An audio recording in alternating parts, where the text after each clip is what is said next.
How much plastic do you think that we're collecting per day on the boats? 10,000 pounds? Yes. No. Yes. What? Why not? What? Welcome back to 4Ocean. My name is Alex and we employ captains and crews to clean plastic out of the ocean. Today is gonna be a sick day. Today, we are heading out on the 4Ocean Indonesian Jukung vessels. These are our offshore vessels that we use to collect plastic out of the ocean. I'm here right now on the bay, and behind me you can see all of the traditional Indonesian vessels. This is a really, really cool spot, and I'm fired up today because we're gonna get out there with our captains and crew, and we're gonna head offshore to find some plastic. This is a big day for me because my background. I grew up on the water, became a licensed captain at a young age, and I'm really, really excited to see that. So we've got the whole 4Ocean staff here. Everybody is ready to rock and roll. We got the whole team. Woo! You! So it's gonna be a sick day. So let me show you one of our vessels right here. So right down here behind me is the 4Ocean cleanup vessel. So this is kind of that catamaran type style. This is a really cool vessel. I'm stoked to actually show you guys. Let's go down there and take a look at it. So this is the Jukung. This is our vessel. It's a catamaran style vessel. And this one's unique because these are used to go offshore. So not only just the river, but they've got a bigger freeboard, which is the amount of space between the water and the side of the boat. More of a sharper bow entry. Bow is the front of the boat. So that allows them to go offshore. And let me give you guys a quick little tour. Wow. Thanks, sir. Skirt. Gotcha. Woo-hoo-hoo. All right. So first things first, up here in the front, the team has built a really cool design. So they were seeing large stretches of plastic, like long lines of plastic. So what they devised, they put two outrigger systems, a net, and then a lead line up on the front of it. And now this entire unit can be raised and lowered. And what happens is that net goes down and the plastic goes to the center of the boat. And then right here in the middle, they can flip that plastic into each side. So that way they're able to collect large amounts of plastic just by literally driving, as well as use our nets on the side of the boat to collect plastic and put it into the boat. We got a nice little shade awning system, retractable shade. Like I said, it's a catamaran, so this is open in the middle where that plastic, this net, can slide back and be collected. And then these are standard circle, nets with the stainless T handles that you're seeing that we're using on the side. And then when we come to the back here, man, we got some freshies on this boat. Okay, same block style engine, but we got some Yanmar diesels. And so this is that block engine that's mounted to the side of the boat. We got the drive shaft here, single individual prop. Back here we have the rudder that's used for steering, another little back shade awning. Of course, we've got our life jackets, all of our gear. Look at this, they even got them branded. That looks awesome. Oh my gosh, look at that, I didn't even realize that. But yeah, look at this, second Yanmar diesel. Are these lights? We've got literally lights on the front. Yeah. So that's awesome. Some Yanmar diesels, ready to rock and roll. Got the drive shaft, but you can fit a lot of people in this vessel. A lot of people, a lot of trash. Our ocean teams average, they'll be jumping around, but we'll collect. How many? Andy, can you ask what on average? Like, what are we collecting plastic-wise per day on average with the boats? How much plastic do you think that we're collecting per day on the boats? How much? No, not only during just, even rainy season, regular season, all of it. Just kind of like... Rainy season tidak bisa diambil. 2,000 pounds. Okay. And that is during rainy season. Rainy season. 10,000. How much? 10,000. 10,000 pounds? Yes. No. Yes. What? Why not? 10,000 pounds during rainy season? In this boat? Yes. Four boats. What? Oh my gosh. Per day? Per day. Okay. All right. You just heard it there. 2,000 pounds during the small season between 4 boats, but 10,000 pounds a day with all of our other boats. Absolute madness. Absolute madness. Yeah, they were saying, they were explaining the boat just gets like weighed down, so the whole thing is just like loaded to the brim. But I'm excited. This is gonna be a great day. We're gonna show you guys exactly what we do out here, how this vessel cleans plastic from the ocean, and show you some of the processes. That's okay. That's okay. Yeah. Udah magangan. Dan gerak deh. Look at this little boat. That's a speedboat, huh?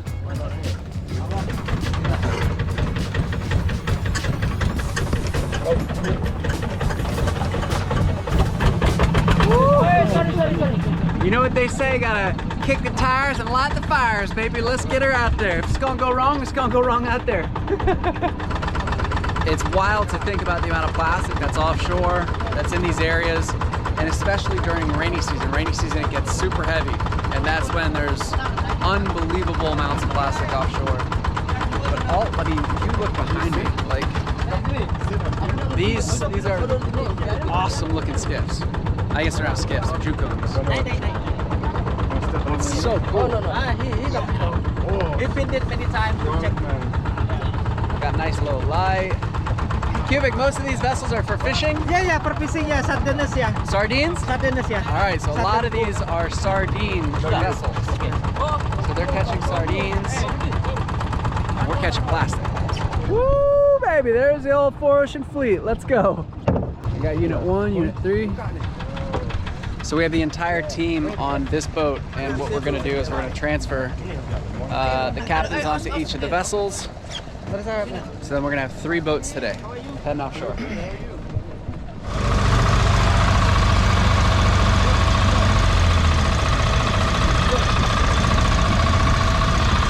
So this is a regular occurrence.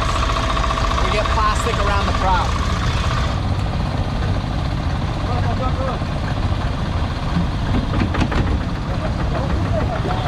No need for batteries out here, baby. We're self-sufficient. Yeah, one gnarly thing about these engines is there's no idle. As soon as you fire it up, that prop is spinning. But they use 2 of these motors, and that's how we're driving. Literally, like a twin prop system. On the port and starboard sides, we'll just pick one up, drop the other, and that's how they're literally steering the boat. That coupled with the rudder, but for sharp movements, wild. What do you say, my man? You ready to go? Yeah, I'm ready to go. Ready to go clean some plastic? Yes, sir. All right, let's do go. it. And so these are for sardines. Yeah, sardines. Sardines fishermen. Whew.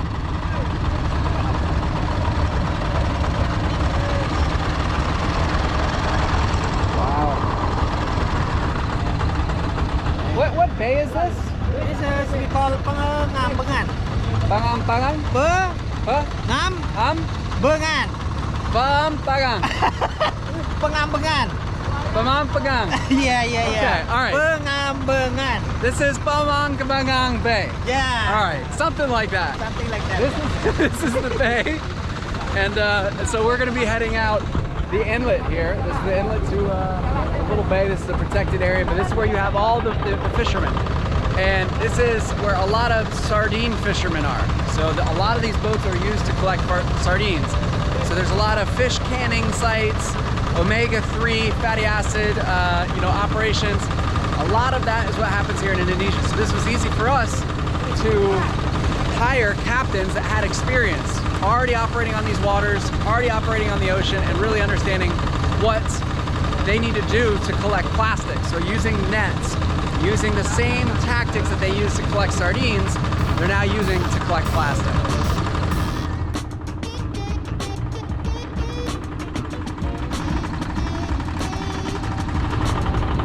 We got the smell of the open sea, baby.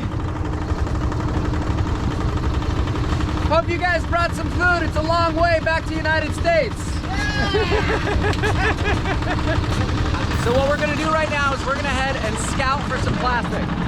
So we're gonna be heading basically out into the ocean. We look for weed lines. Weed lines are an accumulation of plastic, weed lines, all sorts of stuff where the wind is pushing against the tide and the current. And what happens is you have basically an accumulation of debris. So that's what our captains and crews typically find a lot of their plastic is in these weed lines, these offshore areas.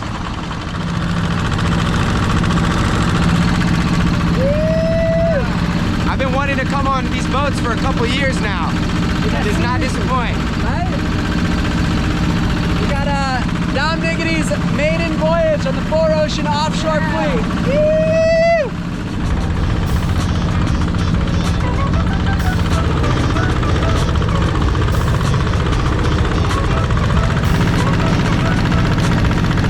Alright guys, we got a live one.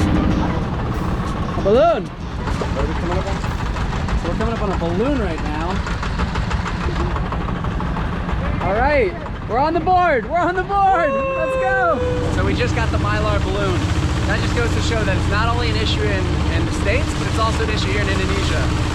Try and avoid balloons. I know they're great for celebrating, but a lot of people don't realize that when they do get released, because a lot of the times on accident they do get released, they go up into the air and they end up in the ocean. So try and avoid balloons if you can. And if you do use them, maybe don't use helium, because helium is what's bringing them up in the air and bringing them ultimately into the ocean. So you gotta cut down on these things. Right now we're just cruising the open ocean, and it's very comparable to like offshore fishing. What we're doing is we're cruising around. You never know, every day conditions will change. So plastic will be brought to different areas, the wind, the tides. It's moving and shifting every single day.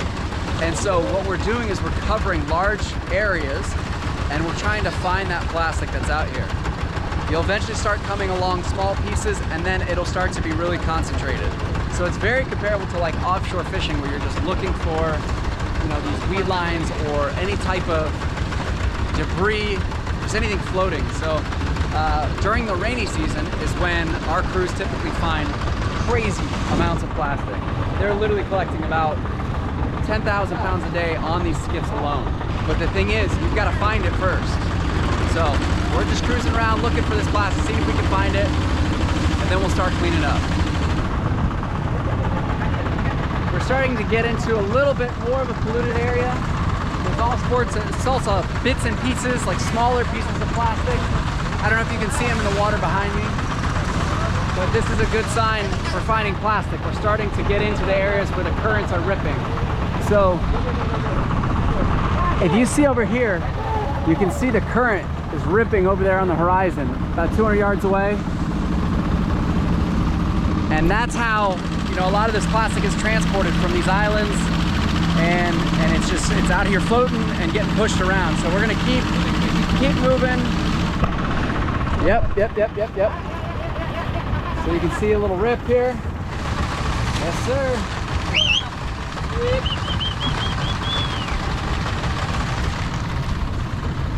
So you can see the nasty little stuff floating, but that just shows that's what's known as a rip, you know, a current.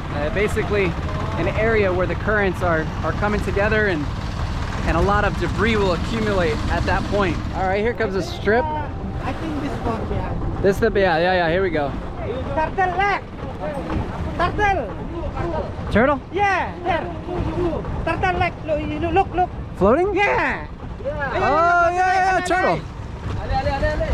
Is he dead? Woo! Turtle. Yeah, turtle leg. Wow. Yeah. Hey, tangkap, hey. Turtle. Oh, man. Look at this turtle. Dead. Look at this turtle in the weeds. Dead. I don't know. Is he dead? Bubble butt? Oh, he's dead. Oh, man. We see a lot of the photos, the images, the videos from our team here in Bali. You know, sometimes they're fortunate enough to come up on an animal that is dealing with plastic, and they're able to intervene, right? So we've literally come up on a dolphin entangled in nets. We've come up on turtles that have been trapped in nets. We've got a turtle that was in a mattress the other day. Unfortunately, this guy, being here firsthand is crazy seeing it, but unfortunately this guy, our team did not get to it in time. And this turtle has either ingested plastic or died for other reasons, but he was floating in an entire weed line of plastic that we collected. And it's just crazy to see. This is a reminder why we've got to cut down on the amount of plastic that we're consuming, because it's ending up in the ocean. Sea turtles, one of their main diets is LDPE bags. I'm sorry, jellyfish, and LDPE bags look like jellyfish. So this in the water really resembles a jellyfish. So these turtles are eating this material, eating this plastic, and it's killing them. So this is a crazy reminder. It's wild to be here firsthand to see this. And we hope that everybody can see these as reminders and cut down on that amount of plastic we're consuming, because this is the outcome. We're literally seeing little turtles die like this, and nobody wants to see these little dudes hurting like that, consuming plastic. So not only do you find plastic, but also just straight up bags of trash. Crazy. What do you say, Cubic? Crazy. Trash for days, huh? Yeah. The wind started to really pick up here, and now it's getting pretty choppy, at least for these smaller boats. But we're not seeing a ton of plastic today. But that's fishing. You know, that's how it goes sometimes. Sometimes you see a lot of stuff, a lot of plastic. Other days you're not going to see that much. Typically the rainy season is when it really pops off here offshore.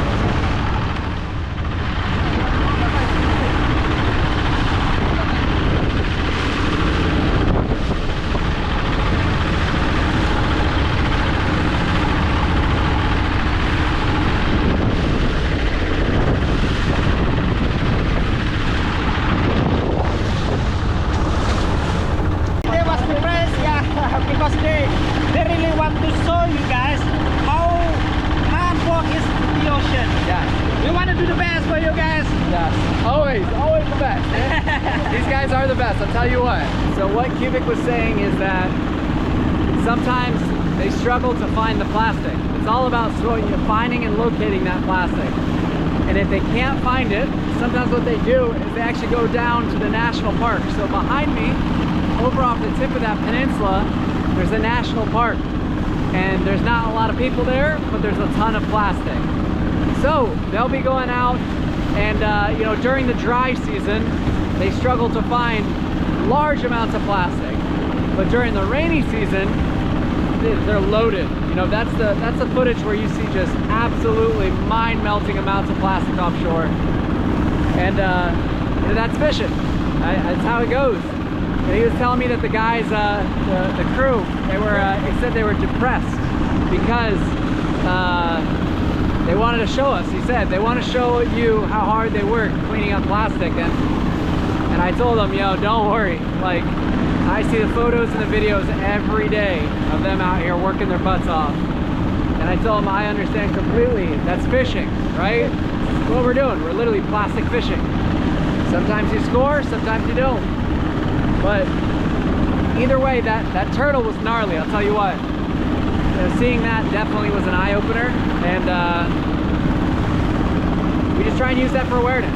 You know, we spent a good amount of time talking through that. We filmed a couple pieces and you know, some stuff for social media, because we want to show people the impact of the plastic and what's happening out here. Just getting back in? Yeah. What do you think? Is that what happens sometimes? Yeah, sometimes it happens, yeah, but not often. Yeah, mostly we find more price almost every single day. Yeah. Yeah, just all about the winter. Yeah. Winter's now, right? Yeah, winter's now, yeah. Check out these rigs. Look at the props on these things.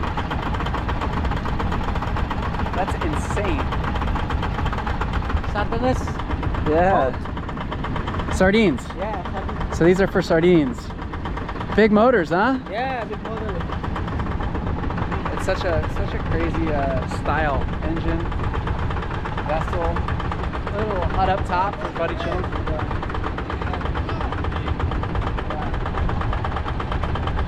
Wild. So cool. So cool to see. Dude, it's still full. Still full? Oh, shit. And we didn't put any fuel in it. Yeah, because the captain said we go slow. Yeah. Going slow, very efficient. We get a lot of questions about the motors that we use to clean plastic out of the ocean. And we do get some concerns that they're combustible engines. But I want to talk about this for a quick second. So behind me is the engines that we're using for our vessels in Indonesia. This is a giant diesel engine, right? And you think that it's just an absolute fuel hog, just terrible for the environment. but I just realized something that was insane.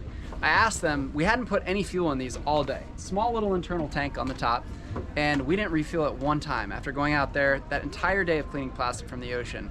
And I just realized, asked them how big the fuel tank is. It's 2.5 liters for each of these. So we just went out and cleaned all day, and all we burned between both of these engines was 1.3 gallons of fuel. That's insane to me. When you think about the amount of fuel that other engines use, it makes so much sense now why every single one of these vessels has a comparable engine. It's because, you know, it's very efficient. It sips fuel. It's a diesel engine that's only taking a little bit. And there's not the necessary infrastructure here to put like electric outboards and all that type of equipment. You have to keep it simple when you're cleaning plastic from the ocean, and you want to keep it as easily maintainable as possible, and also as efficient and affordable as possible. So that's just a mind-blowing fact to me that these engines are only taking 1.3 gallons of fuel after running it all day. It's insane. We didn't go very fast, but it gets the job done and it cleans the ocean. That's awesome. So that was a day on the water with the 4Ocean cleanup crew. Solid little day. There he is. What's up, y'all? How you guys doing? Good. Getting rehydrated. Having some fruit. Some fruits? Nuts. Some cocoa nuts? What do you say, Tony? What's going on? How you guys doing? Good day. You got some food? What's the spread, Dom? What do we got? Some local chicken arrangement here. Chicken, some tofu, Peppers. we got some noodles. Woo, local fish. Incredible. Cumi soup. Moringa. Soup? Moringa. Moringa soup. Yes, this is soup. And of course, big thing of rice. Woo. It was a delicious meal. Local Indonesian food, spending time with the team. It was a good day. We got to see everything that they were doing. We're gonna head to another location tonight, and then we're gonna be doing more cleanups with our teams out there. So appreciate you guys following along, seeing what our cleanups are like. Next time we'll show you a little bit more plastic, a little bit more stuff cleaned up. If you're liking the stuff, please comment, like, subscribe, do all that fun stuff, and show us some love, because you're showing our captains and crew love, and that's the important thing. So thank you guys so much, really appreciate it, and we'll see you on the next one. Not gonna stop till the ocean's clean. Cheers.